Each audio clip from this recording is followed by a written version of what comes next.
St. Elmo's Fire. So we've been talking a lot about the books that are our favorites, the books that shaped us, and so I decided to do things a little differently and talk about some of my favorite books and the books that formed me as a person, but in the process take you guys on a fun little field trip.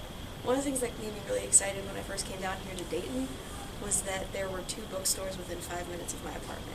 This is one of them and has quickly become one of my favorites. This is 2nd and Charles here in Dayton, and they buy back books, games, movies, all of that, and then they resell it, so you can get a lot of really awesome books at pretty cheap price, which is always nice.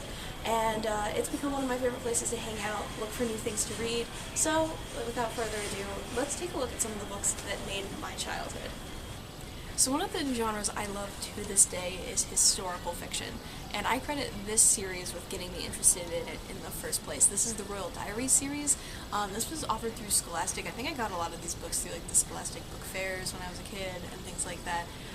And it's basically kind of diaries written by young royals from many different cultures and continents. This one is set in India. There was Cleopatra, Elizabeth I, Marie Antoinette, all of these different kind of people who throughout history gained some kind of ruling power, almost entirely women, which was also really cool. They talked about kind of the young, before they were queens, kind of young princesses, and they did a lot of historical research to show what their lives might have been like. What was the music they were listening to? What kind of meals would they be eating at a dinner? What was kind of the expectations and how they interacted with different people around them, and kind of what were their relationships with their family like. They also have a section in the back that actually talks about kind of the when they actually became the historical figures that we know today. They kind of talk about some of the history behind these characters, and while yes, the diaries themselves are fiction, they're completely written from an author's perspective of what this childhood might have been like. They go a lot into, you know, kind of what happened after they grew up, and a lot of these books were centered around, you know, growing up and coming to the realization of who you were as part of the world, which I thought was really cool. Alright, Maya already talked about Harry Potter, so I'm not going to go into that because I have a lot of the same reasons why I love that series so much that Maya did. But I wanted to bring up this series called the Artemis Fowl series. It was absolutely another one of those books that made me really fall in love with fantasy. There's a lot of really cool stuff going on in here, and they talk a lot about, and it's very modern in its take, so there's a lot of modern technology and things like that, but it's also put in the twist of a lot of supernatural fantasy creatures in the world as well, and they're kind of hidden from view. They've gone underground, which is why no one believes in them anymore. And they've got really high-tech gear in the process, and it's kind of the interactions between this fantasy supernatural world and a boy genius, which was always kind of fun. So this is one of my other favorite series that I felt I should bring up as part of this video. I found a comfy chair, which always makes things better. So the next book I want to talk about is this trilogy called the His Dark Materials trilogy. It's written by Philip Pullman, and he kind of set out to write it as the anti-C.S. Lewis Chronicles of Narnia series, which I didn't realize at the time. I read this as a kid, absolutely loved the world. I loved the concept of daemons, which were these animal creatures that were essentially the embodiment of your soul. They followed you around all your life. So you had, as a child, a shape-shifting creature that could be whatever your mood whatever your mood decided it wanted to be at the time, and then as you hit adulthood, it took the kind of physical embodiment of who you were as a person, which I thought was really interesting. And kind of a cool concept as well.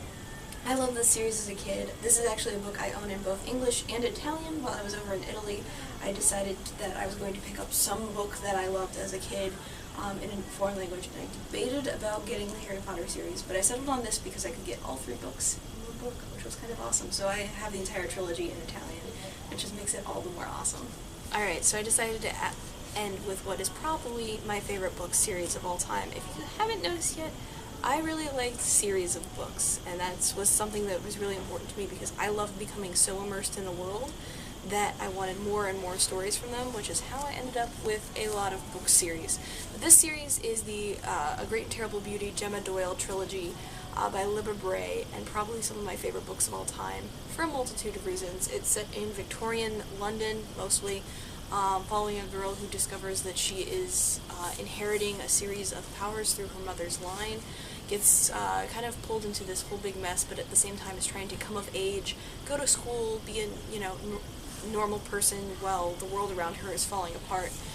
which kind of led to a whole bunch of things, because a lot of the conflict not only comes from the whole supernatural side of things, but it also plays greatly into her family relationship. She's dealing with a father who's an addict, which is a very big taboo of that time, which it still is now, but it was very much something that had to be kept hidden. Her father was ill, her father was indisposed, you don't talk about that. She dealt with the death of a friend who went to school with her. She's dealing with complicated relationships with guys. It's just a lot of the conflict is propelled by the supernatural forces in the book, but at the same time you're dealing with the day-to-day stuff that we deal with as regular, normal humans as well. My favorite of the series is the second book, Rebel Angels. This is kind of the sandwich in the middle where everything gets complicated and complex, but it ends with this book called The Sweet Far Thing. Actually, all of the titles of these books are from various poems of that time, which I thought was really kind of cool. They're all referenced throughout the book, the poem that they came from, which is really kind of an interesting tie-in as well. And the big thing about this series that I think endeared it to me, though I hated it at the time, is it has a very bittersweet ending. It's not happy, it's not outright sad. Yes, the world is saved, but there are some major sacrifices that are made in the process, which was a first for reading for me. So when you're going into a story and you're expecting a happy ending and everything, falls into place at the end, and then it didn't, it kind of left me stunned. It was the first time as a kid growing up that something like that had happened in a book that I was really invested in. So it was kind of an eye-opener in what literature can do, not necessarily literature even, what reading can do and the kind of experiences and feelings that books can make you feel. So I highly recommend this series, obviously, because it's my favorite. Yes, I own all 3 books. These are not mine, but I do own them in this order. I was very much a person who I like everything in either paperback or hardcover. This is the one series I have that is split because I just really wanted the ending so bad I couldn't wait for it to come out in paperback. Well guys, those were my favorite books and some of the books that shaped me as a child and kind of influenced some of my interests and passions as I grew older.